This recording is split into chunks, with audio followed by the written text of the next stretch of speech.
Buenas noches, mi nombre es Milagros Pérez en la materia de Derecho Administrativo.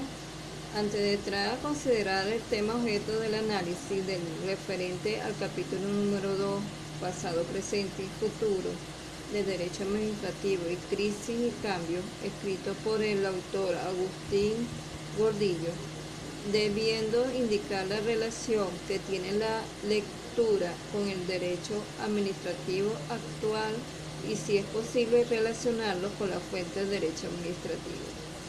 Considero que es necesario tener una idea central en relación al derecho administrativo y la fuente del derecho.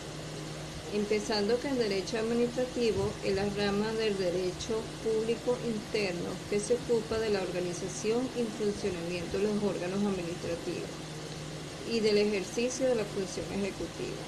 Y en atención a la fuente del derecho, las cuales son los hechos, actos, doctrina o ideología que resulta determinante para la creación, modificación o sustitución del derecho, tanto desde su perspectiva histórica como de los mecanismos necesarios para la producción de nuevas disposiciones jurídicas que se adecúen a los jueces, legisladores, los funcionarios administrativos, indicando su voluntad en el sentido determinado en el acto de crear normas jurídicas. En este sentido, el sistema de fuente del derecho administrativo venezolano está presidido por la Constitución. La ley es la fuente del derecho administrativo porque crea competencia administrativa, porque la ley es la que establece y regula la estructura y funcionamiento de la administración.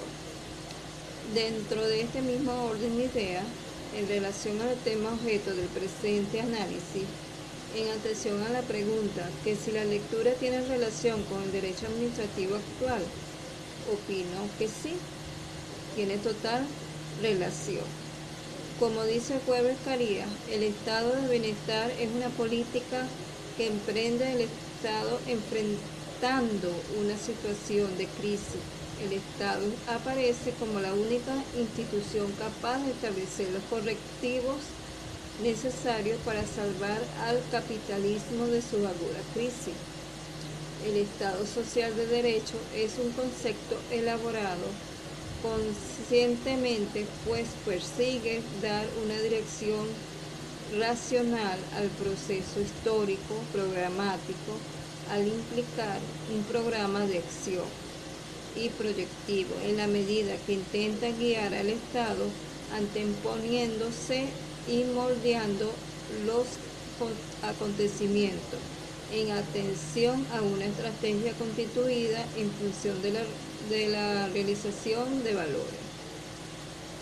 Se puede entender que el estado de bienestar como aquel que lleva a cabo una serie de medidas que permiten a los ciudadanos de una nación al acceso mínimo de servicios, que hagan posible su supervivencia dentro de la economía del mercado.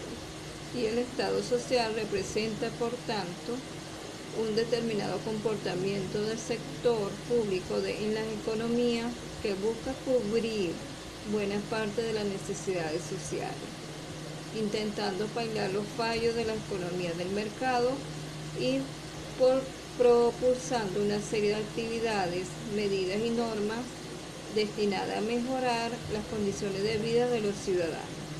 Ahora bien, respecto de todo este complejo orgánico del Estado, que es la administración pública, la Constitución dispone que está al servicio de los ciudadanos, conforme al artículo 141, lo que se reitera en el artículo 5 de la Ley Orgánica. Por su parte, el artículo 3 de la Ley Orgánica agrega el principal objetivo de la organización y funcionamiento de la administración pública es hacer efectivos los principios, valores y normas consagrados en la Constitución, y en especial garantizar a todas las personas el goce y el ejercicio de los derechos humanos, lo que conforme se indica en el artículo 19 de la Constitución, que implica garantizar a todas las personas conforme al principio de progresividad y sin discriminación. alguna de goce y ejercicio irrenunciable, indivisible e interdependiente de los derechos humanos. Por ello, el artículo 5 de la Ley Orgánica también precisa que la administración pública debe asegurar a todas las personas la efectividad de sus derechos cuando se relacione con ella, y además debe tener entre sus objetivos la continua mejora de los procedimientos, servicios y prestaciones públicas, de acuerdo con las políticas que se dicten. Los movimientos de liberación del siglo XIX vieron al Estado desde lo económico. Actualmente se ve en lo económico desde la problemática de los derechos humanos y su introducción en el Estado de Derecho. No hay garantía de respeto de los derechos humanos sin una profunda transformación económica. Pero se trata de una transformación económica que es condición de posibilidad de una garantía de los derechos humanos, la cual políticamente no es posible sino por su introducción en el Estado de Derecho. En atención al derecho administrativo actual, si es posible relacionarlo con las fuentes del derecho administrativo, opino que claro que sí. En cuanto a la jerarquía de las fuentes del derecho aplicable a la administración, la Ley Orgánica de la Administración Pública expresa formalmente el principio de legalidad, vinculándolo a la competencia. Así, artículo 4. La administración pública se organiza y actúa de conformidad con el principio de legalidad, por el cual la asignación, distribución y ejercicio de sus competencias se sujeta a lo establecido en la Constitución de la República Bolivariana de Venezuela. Las leyes y actos administrativos de carácter normativo, dictado formal y previamente conforme a la ley, en garantía y protección de las libertades públicas que consagra el régimen democrático, participativo y protagónico.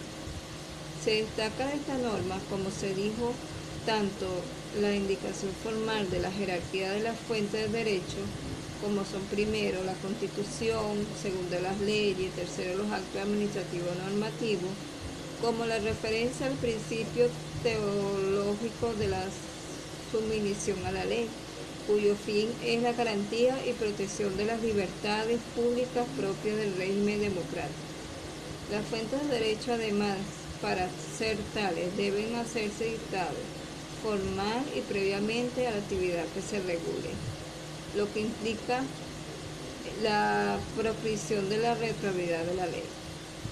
Para finalizar, creo que al referirnos a la fuente de derecho administrativo es menester señalar que dicho concepto se refiere a que es aquello de donde emana, nace o procede algo, de tal suerte que las fuentes del derecho administrativo son el lugar de nacimiento y punto de partida del mismo.